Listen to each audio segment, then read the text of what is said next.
There were 21 interviews, and I probably sifted through more than 100 people to get the 21 who would actually sit for the interviews. Some of these families had been interviewed to death, and they just wanted to get a little peace. But the fact that we had students doing the interviewing made a difference to some of them. A lot of the families didn't want to talk to us. They've talked out.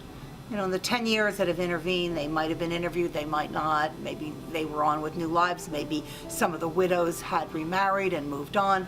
So it was very difficult to find the students. I feel like we grew up really fast in those few weeks.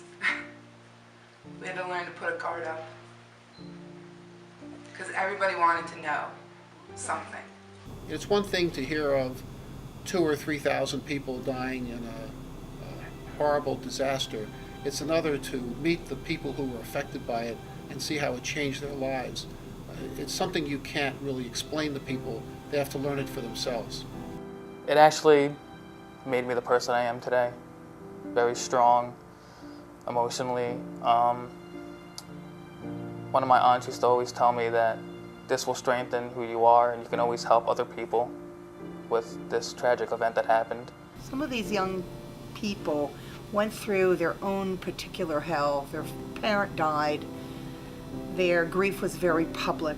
They had to watch pictures again and again of the planes going into the towers. I still remember from the funeral, like the smell of the incense and bagpipes, and ever since then, I just like, whenever I hear bagpipes or smell incense, it just like brings back those memories. I hate it. One was this story about this young woman who and this is in the book, how her father always loved to watch her dance. And when he died in 9/11, at first she gave up dancing. So after he had passed away, I felt like there was no reason to do that anymore. But then my mom was like, he's watching you wherever he is. So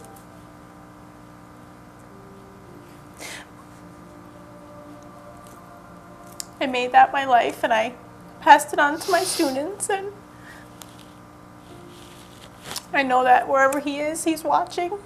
The people in 9/11 who died were real people who had real families and especially real children. And they're not just statistics. Obviously, we won't forget them.